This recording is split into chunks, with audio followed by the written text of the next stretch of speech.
on number 1, it says the fox population in a certain region has a relative growth rate of 8% per year. It is estimated that the population in 2013 was 18,000. So part A says find a function that models the population t years after 2013. So they want the function in this exponential growth form. So definitely take a look at the box at the top of the sheet with what these mean. N of t, this is our population at time t, and 0, or n null, this is the initial size of the population. T is the time, and r is the relative growth rate expressed as a decimal. So they give us the information in the problem to be able to make a function that models this. So it's going to be n of t is equal to, the initial is 18,000, and then e, and then times point 0.08 times t. So that will be our answer. If we look at part B, it says use the function from part A to estimate the fox population in the year 2021. So they're telling us 2021, but we need to be careful about what we plug in, because everything in this problem is with regards to 2013, meaning 2013 is the start point.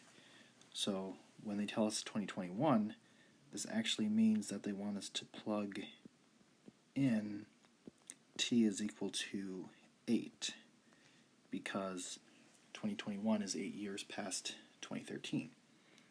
So if I just plug that in,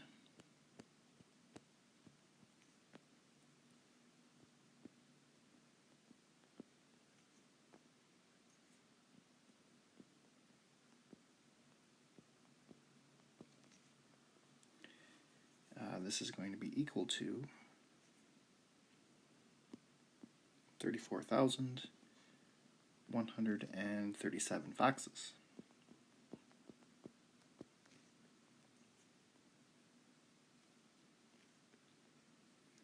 Let's look at part C. I guess we'll start part C down here.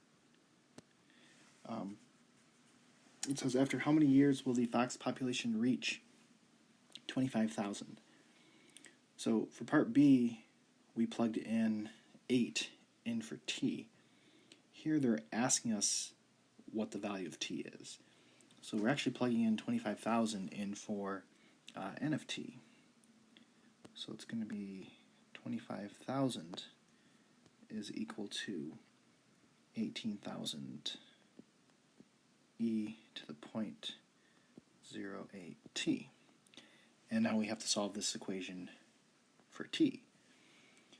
So I do want to divide both sides by 18,000. I think that would be a good first step.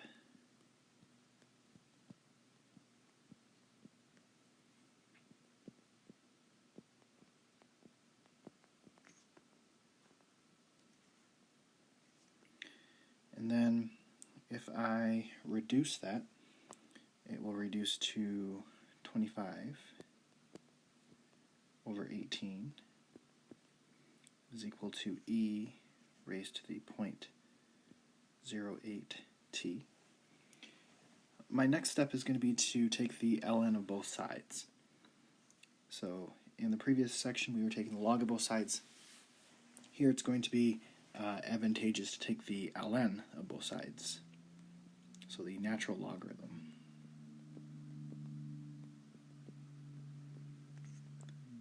And it's going to be equal to ln of e to the 0.08 t. Now, one good thing about taking the ln, or why we take the ln, is because we have e here, and anytime you have ln of e raised to a power, the ln of e actually cancels out.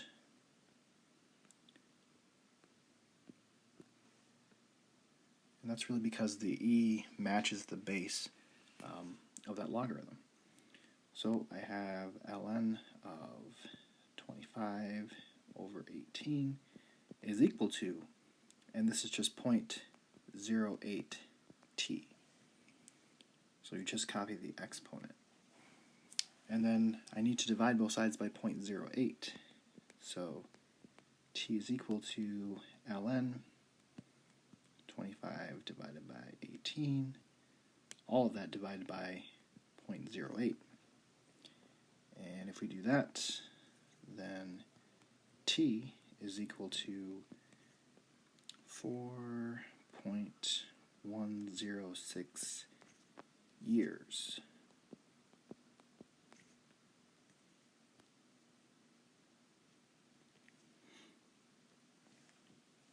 Okay, our last part is part D, which wants us to graph this. So if we graph it, and they want us to graph it from 2013 to 2021, so this would be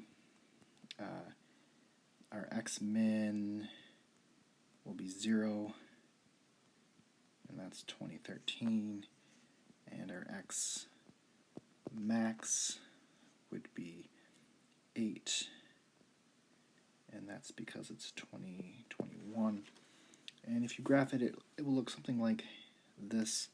I used 30,000 for my y max, but your graph doesn't need to look exactly like this. If you use a different window for the y max, it may look a little bit different. But as long as the general shape is the same, then it's okay. So that'll be our solutions.